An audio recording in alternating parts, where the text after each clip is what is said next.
Dr. Rick Wallace here. I'm not going to be long. There's a lot going on today.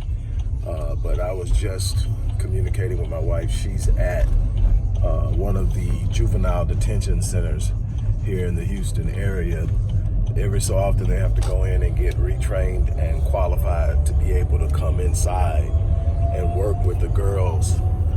And she's just talking about what we already know, because she's been doing this for years. I've been doing it for longer.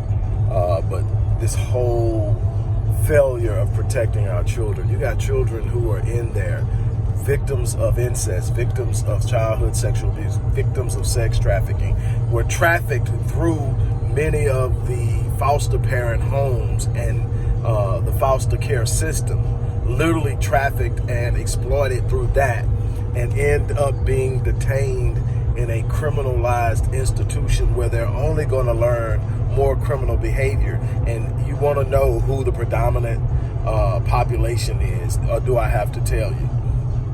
There's a growing Latino population, but obviously the biggest population are black kids. Now, my thing is, what are we going to do? Are we going to consider run around and talk rhetoric?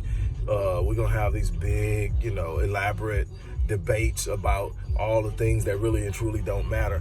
When are we going to put boots on the ground? When are we going to invest in things that matter? When are we going to actually take some moves?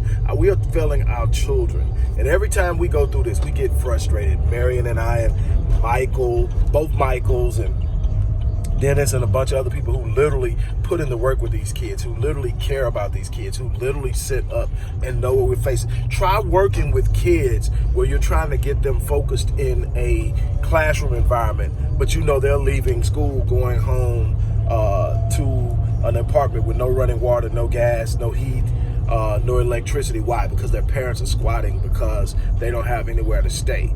And we're talking about a 100,000 student population that represents homelessness of students, high school students or lower in the Houston area.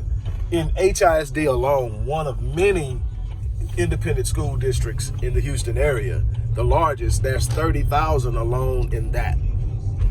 We are not even coming close to protecting these kids. We're not coming close to serving these kids. We're not coming close to creating a possibility of them coming out of what they're actually going